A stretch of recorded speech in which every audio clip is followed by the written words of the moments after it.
Hello everyone. तो आज हम न्यूमेरिकल इंटीग्रेशन का एक और मेथड पढ़ने वाले हैं जिसका नाम है सिम्पसन्स वन थर्ड रूल। हमसे बोला क्या गया होगा कि हमें निकालना है ये जो भी फंक्शन दिख रहा है इसका integral from A to B, है ना। तो इसका इंटीग्रल का मतलब क्या होता है? Area under the curve. तो हमने प्रीवियसली क्या मेथड अप्लाई किया था? Trapezoidal rule. तो उसकी वीडियो का लिंक मैं डिस्क्रिप्शन में डाल दूंगा, उसे एक बार चेकआउट कर लेना। उसमें हम क्या करते थे? हम ऐसे बहुत सारे ट्रेपीजियम्स कंसिडर करते थे और इन सबका एरिया ऐड करते थे और फाइनली हमारे पास एरिया अंडर द कर्व आ जाता था। बट इस बार हम पैराबोलास कंसिडर करेंगे। तो जैसे मैंने ये तीन पॉइंट्स ले लिए, एक ये और एक ये, और इन तीनों के थ्रू एक पैराबोला बनाने की कोशिश की, थोड़ा सा अप्रोक्सीमेशन लेके। तो ये कंसिक्यूटिव पॉइंट्स लेकर अगर मैं पैराबोलास को ड्रॉ करूंगा तो ऐसे मेरे पास ये बन जाएगा। देखो, ये एक पैराबोला बन गया। इसके अंडर जो भी एरिया है ये एरिया अंडर द पैराबोला बोल सकता हूं मैं। ठीक है। ऐसे करके अगर मैं सारे पैराबोलास के अंडर जो भी एरिया है उसको कंसिडर करूं और एड अप करूं तो मुझे कुछ मिलेगा जो कि एरिया अंडर द कर्व ही होगा। तो देखते हैं। तो देखो, चलो मैं पहला पैराबोला ले लेता हूं, मैंने इसको शेड भी कर दिया, और एक मैं ये वाला पैराबोला कंसिडर कर लूंगा। ठीक है। तो देखो, कभी अपवर्ड पैराबोला बनेगा, कभी डाउनवर्ड पैराबोला बनेगा, बट बना सकते हैं हम थोड़ा अप्रोक्सीमेशन लेके। तो जरूरी नहीं है हर बार 3 पॉइंट से पास हो, बट ठीक है, हमें अप्रोक्सीमेशन लेंगे। तो यहाँ पे तुम पहले तो सबसे पहले ये नोटिस करो कि अगर मैं पैराबोलास बना रहा हूं जिसमें हर 3 कंसेक्यूटिव पॉइंट्स की रिक्वायरमेंट है, तो ऐसे कितने पैराबोलास की रिक्वायरमेंट पड़ेगी मुझे? तो देखो, एक पैराबोला मैं बनाता हूं वो 2 इंटरवल्स को कवर करता है, यहां भी 2 कर रहा है, यहां भी 2 कर रहा है। तो ऐसे करके अगर मैं हर बार पैराबोला बनाना चाहता हूं तो मुझे कितने इंटरवल्स चाहिए होंगे? इवन नंबर ऑफ इंटरवल्स चाहिए होंगे, है ना। तभी तो तुम्हारे सारे पैराबोलास जो है पूरा ओवरऑल एरिया कवर कर पाएंगे, वरना कोई आधा पैराबोला बन जाएगा। तो इससे हमें एक बात तो पता लग गई कि ये जो रूल है ये तभी एप्लीकेबल है जब हमारे पास odd number of data points हो। ठीक है। Odd number of data points क्यों? अभी तो आप इवन बोल रहे थे। तो odd number of data points का ही तो मतलब है इवन नंबर ऑफ इंटरवल्स। मतलब जैसे कि मैं अगर तुम्हें यहां पे बोलूं कि ये मेरा ए जो है वो एक्स नॉट है, ठीक है, ये पॉइंट x1 है, ये x2 है, ये x3 है, ऐसे चलते जा रहे हैं, so on and so fourth. और लास्ट पॉइंट जो है वो है xn, जो कि b है। तो अब तुम बताओ, यहाँ पे अगर मेरे पास n पॉइंट्स है तो मेरे पास नंबर ऑफ इंटरवल्स कितने होंगे? n-1, ऐसे बोल सकता हूं। ठीक है। तो मुझे ये पता है कि नंबर ऑफ इंटरवल्स को मेरे को क्या लेना है? इवन। तो नंबर ऑफ डेटा पॉइंट्स कितने हो जाएंगे? ऑड हो जाएंगे ना ऑटोमेटिकली। तो बस ये कंडीशन है, इसको दिमाग में रखना। तो देखो, ये एक्स नॉट की करस्पॉन्डिंग जो पॉइंट है यहाँ पे वो वाई नॉट होगा, ये वाई वन होगा, ये वाई टू होगा, ऐसे करके चलेगा। और ये जो लास्ट पॉइंट है ये यहाँ पे वाई एन होगा। ओके। चलो एक काम करते हैं, थोड़ा सा जूम इन करते हैं इस वाले पैराबोला पे, जो पहला पैराबोला हमने बनाया है। तो ये कुछ ऐसा बनेगा। यहाँ पे मैं ऐसा पैराबोला बना रहा हूं जो सिमेट्रिकल अबाउट वाई एक्सेस होगा। तो मेरे ये 3 डेटा पॉइंट्स क्या थे? ये था एक्स नॉट, ये x1 और ये x2। अब मैं बोल रहा हूं कि मैं सिमेट्रिकल अबाउट वाई एक्सेस लूंगा। इसका क्या मतलब है कि मैं यहां पर x नॉट को ले लूंगा 0, तो x2 मेरा हो जाएगा h, क्योंकि फाइनाइट डिफरेंस इस पे है, और x नॉट मेरा कितना हो जाएगा? -h, है ना। तो ये मेरे 3 पॉइंट्स है, -h, 0 और h। अब y की वैल्यूज क्या ले रहा हूं मैं यहाँ पे? y0, y1 और y2। ये तो जो भी फंक्शन की वैल्यू है उन पॉइंट्स पे। ये जो पैराबोला है इसकी जनरल इक्वेशन क्या होगी? ax² plus bx plus c, इस टाइप की कुछ होगी। देखो, मैंने यहाँ सिमेट्रिकल अबाउट वाई एक्सिस इसलिए लिया क्योंकि हम पैराबोला को शिफ्ट तो कर ही सकते हैं ना। शिफ्ट करने से एरिया थोड़ी ना चेंज हो जाएगा उसका। तो अब मैं यहाँ पे लिखूंगा कि हम इसका एरिया कैसे निकाल सकते हैं। इंटीग्रल -h से h, ये करना है हमें। और क्या है एरिया?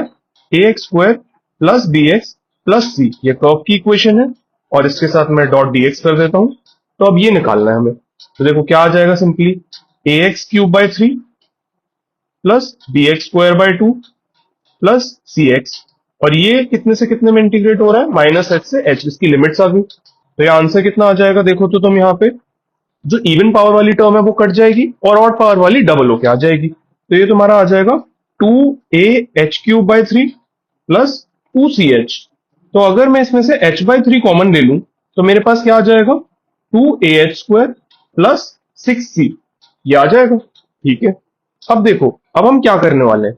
तो हमें पता है कि हमारे 3 पॉइंट पैराबोला पे लाई करते हैं, x0, x1 और x2। तो क्या मैं ये लिख सकता हूं कि जो मेरे पैराबोला पे जो पॉइंट की वैल्यू है, अब देखो यहाँ फंक्शन की वैल्यू क्या है? y0, y1, y2। तो ये इक्वेशन को सेटिस्फाई करनी चाहिए। तो पैराबोला की इक्वेशन में मैं डाल देता हूं उन पॉइंट्स को। तो पहला क्या आ जाएगा? ax0² plus bx0 plus c। Is equal to Y nought. तो इसके थ्रू मुझे क्या मिल रहा है, देखो एक्स नॉट की जगह पे मैं माइनस एच डालूंगा तो मुझे मिलेगा ए टाइम्स माइनस एच का square B times minus H plus C, जो कि मिल जाएगा मुझे A times H square minus B H plus C. ये किसके बराबर है, वाई नॉट के। देन नेक्स्ट में डालूंगा तो मुझे क्या मिलेगा, A X one square plus B X one plus C is equal to Y one. तो इससे मुझे क्या मिल रहा है, देखो एक्स वन तो जीरो ही है इस बार, तो अगर मैं डालूंगा यहाँ पे तो सिंपली सी ही मिलेगा मुझे, तो ये सी मिलेगा और ये किसके बराबर है, वाई वन के। देन लास्ट में पॉइंट डालूंगा अपना तो यहाँ पे मुझे मिलेगा A X two square plus B X two plus C is equal to Y two, और यहाँ पे मैं x2 की जगह पे डाल दूंगा h, तो मुझे मिल जाएगा A H square plus B H plus C is equal to कितना मिलेगा, y2। देखो अब मैं क्या करूंगा ना, मैं यहाँ पे सेकेंड इक्वेशन को मल्टीप्लाई बाय 4 कर दूंगा और बाकी सबको एज इट इज रहने दूंगा और सबको ऐड कर दूंगा। तो मुझे क्या मिलेगा, यहाँ पे बी एच तो कट जाएगा और उसके अलावा क्या मिलेगा, 2 AH स्क्वायर प्लस यहाँ पे देखो तो टोटल 6C मिल रहा है मुझे, इज इक्वल टू कितना है, Y nought plus Y two, ये तो दोनों सिंगल सिंगल आ गए, प्लस 4y1। अब देखो ये वाली टर्म देखी हुई लग रही है कहीं पे, ये अभी हमने निकाली थी।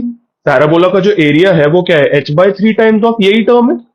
तो अगर मैं एरिया अंडर द पैराबोला निकालू, फर्स्ट पैराबोला के अंडर कितना एरिया है उसे मैं A1 मान लेता हूँ, क्योंकि यहाँ पे मिड पॉइंट जो है वो x1 है ना, ठीक है। तो वो कितना हो जाएगा हमारे पास, h/3 times of Y nought plus 4y1 plus y2, ऐसे कुछ आ जाएगा। अब मैं नेक्स्ट पैराबोला के अंडर निकालूंगा तो उसका एरिया A3 लिख देता हूं, क्योंकि उसका मिड पॉइंट क्या होगा, x3 होगा, ठीक है। तो उसका एरिया क्या आएगा, देखो h/3 टाइम्स ऑफ, सिमिलरली मैं लिखूंगा सिमेट्रिकल अबाउट y एक्सिस ही बनाऊंगा वो भी पैराबोला, तो यहाँ पे आएगा मेरे पास y2 plus 4y3 plus y4, ऐसे कुछ आ जाएगा। देन नेक्स्ट ऐसे ही मैं लिखता जाऊंगा बहुत सारे पैराबोलास का। तो लास्ट पैराबोला कौन सा होगा, an-1 वाला पैराबोला, उसका एरिया कितना आएगा, h/3 टाइम्स ऑफ, यहाँ पे आएगा मेरे पास yn-2 plus 4 times yn-1 plus yn, ऐसे कुछ आ जाएगा। अब सबको ऐड कर दो तो टोटल एरिया मिल जाएगा मुझे, वो कितना हो जाएगा, तो यहाँ पे y नॉट और yn फर्स्ट और लास्ट टर्म एक बार आ रही है, ठीक है।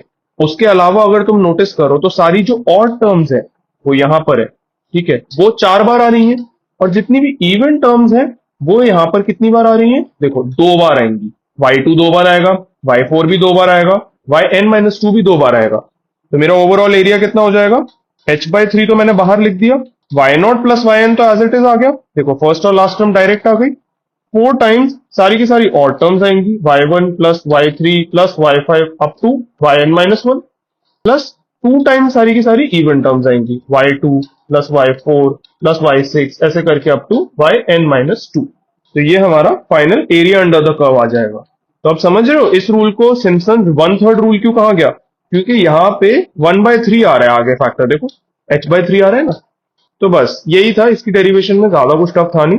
चलो बस ये अब इसका एग्जाम्पल देख लेते हैं तो और अच्छे से क्लियर हो जाएगा ये मेथड लगाना कैसे। तो मान लो कि जैसे तुम्हें डेटा पॉइंट्स वही दे रखे हैं सेम टू सेम जो मैंने पिछली बार लिए थे, 10, 12, 14, 16, 18, 20, 22, 24 और 26, और उसके करस्पॉन्डिंग फंक्शन की वैल्यूज हैं तुम्हारे पास 3, 5, 9, 7, 11, 9, 18, 14 और 12। तो तुम्हारा x नॉट हो गया यहाँ पे 10 और x8 हो गया 28, 9 पॉइंट है ना, तो x नॉट से x8 तक जाएगा, ठीक है। अब देखो फर्स्ट और लास्ट टर्म कौन सी वाली है जो हमें एक बार लेनी है, वो है 3 और 12, ये y नॉट और y8 है। उसके अलावा सारी और टर्म्स हैं ये वाली, हमें जो 4 बार लेनी है, और बाकी इवन टर्म्स को हमें 2-2 बार लेना है। तो simply area under the curve from 10 to 26 कितना हो जाएगा हमारे पास, देखो h/3, तो h कितना है यहाँ पे, सबसे पहले 2 है, तो यहाँ पे लिख देता हूँ 2/3 टाइम्स फर्स्ट और लास्ट टर्म को ऐड करो 3 प्लस 12, ठीक है, बाकी और टर्म्स को 4 बार, तो 4 times of 5 plus 7 plus 9 plus 14 plus 2 times of even terms 9 plus 11 plus 18। अब यहाँ पे करो ऐड, कितना आएगा देखो, तो 2/3 टाइम्स ऑफ पहली टर्म आ जाएगी 15, देन नेक्स्ट टर्म क्या आएगी 4 times of 5 plus 7 12 plus 9 21 plus 14 35, तो यहाँ 35 आ जाएगा, plus 2 times of 9 plus 11 20 plus 18 38, तो यहाँ 38 आ जाएगा। ये आ जाएगा तुम्हारा 2/3 टाइम्स ऑफ कितना 15 प्लस ये टर्म आ जाएगी 140 प्लस लास्ट वाली टर्म आएगी 76, ठीक है। और ये आ जाएगा तुम्हारा 2/3 टाइम्स ऑफ 15 प्लस 140 155 हो गया, प्लस 76 करेंगे तो 231 आ गया। ठीक है, और इसको जैसे ही हम सॉल्व करेंगे तो इसका आंसर आ जाएगा 231 हमारा 3 से डिवाइड हो जाएगा, 240 होता तो 80 आता, तो इसमें -9 -3 करेंगे 77 आ जाएगा। तो ये हमारे पास आ गया 2 टाइम 77 जो कि है 154। ये हमारा आ गया area under the curve. Easy हो गया सॉल्व। अब देखो एक और इंटरेस्टिंग चीज बताता हूँ। कभी कभार ऐसा होगा कि तुम्हें डेटा पॉइंट्स नहीं मिलेंगे, सीधे सीधे कोई फंक्शन दे देगा, बोलेगा कि मुझे बताओ इंटीग्रल 0 से 2 साइन रूट एक्स डीएक्स का। ठीक है, तो अब इसमें तुम क्या करोगे? नंबर ऑफ डेटा पॉइंट्स लेना तो चलो अपने हाथ में है, बट हम मान लेते हैं कि उसमें क्वेश्चन में दे रखा है कि n इज इक्वल टू 5 लेना है तुम्हें। तो मेरा एक्स नॉट कितना हो जाएगा 0 और एक्स फोर कितना हो जाएगा 2। देखो अगर तुम्हें 5 ही डेटा पॉइंट्स लेने हैं तो ये तुम्हारा 0 हो गया, ये 2 हो गया, तो अब तुम यहाँ 1 ले लो, यहाँ 0.5 ले लो और यहाँ पे 1.5। अब ये टूट गया ना, देखो 4 इंटरवल्स हो गए या 5 डेटा पॉइंट्स हो गए। तो अब तुम इस पे ट्रेपेजॉइडल रूल भी लगा सकते हो, बट सिम्पसन्स वन थर्ड की बात करें तो वो भी लगा सकते हो। क्यों? क्योंकि तुम्हारे यहाँ पे इवन नंबर ऑफ इंटरवल्स बन गए। तो उसके बाद बस करना क्या है तुम्हें? ये एक्स नॉट है, एक्स वन है, एक्स टू है, एक्स थ्री है, एक्स फोर है, इन सब पे तुम्हें इस फंक्शन की वैल्यू निकाल लेनी है साइन रूट एक्स की। जो भी वैल्यू आएगी उसके करस्पॉन्डिंग तुम्हारे Y naught Y one Y two Y three Y four आ जाएंगे। बस फिर तुम्हें सिम्पसन्स वन थर्ड रूल लगा देना है, हो गया सो। ठीक है, तो ऐसे ही तुम हर मेथड में कर सकते हो। ओके, अब ये समझ आ गया होगा। तो बस आज की वीडियो में इतना ही। मिलते हैं किसी और वीडियो में जहां हम इसे कोड करके देखेंगे या कुछ नया सीखेंगे। Till then stay tuned.